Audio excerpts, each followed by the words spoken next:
মোক কান্দি কান্দি আৰু চকু পানী নাইকিয়া হৈছে।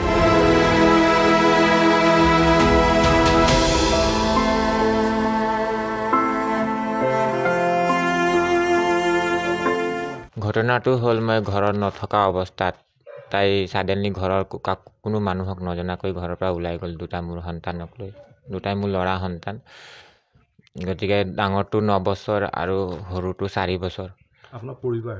হয়, মোৰ নাম কি আছিলে? মিছেছৰ নাম আছিল প্ৰিয়াসা। আপুনি কি সন্দেহ কৰে?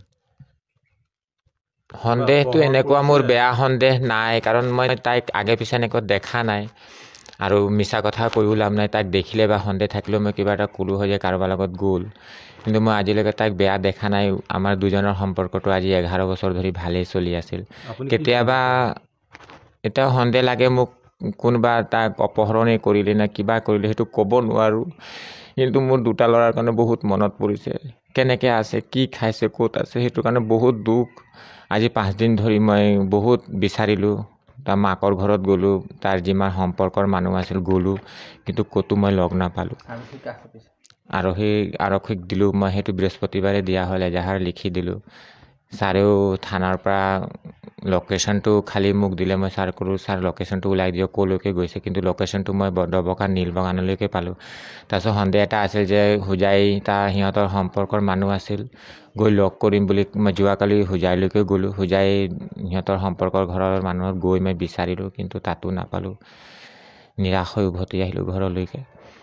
গতিকে মই এটাই কামনা কৰোঁ, মানুহে যদি য'তেই চাই মোৰ ফেমিলি মিছেছক বা ল'ৰা দুটাক সিহঁতে যাতে মোক কণ্টেক্ট কৰে, জনায়।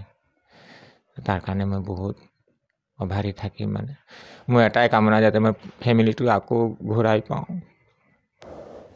বোৱাৰীটো আমাৰ ঘৰৰ পৰা ওলাইছে, আমাৰ নাতিটো ওলাইছে। নাতিৰ কাৰণে আমাৰ বহুত দুখ লাগিছে। বোৱাৰীটোৰ কাৰণে কিহৰ কাৰণে এনেকৈ ওলাই গ'ল। আমি বোলো বহুত ৰাতি আমাৰ ল'ৰা আমি চবেই কান্দি আছোঁ, চব পৰিবাৰ।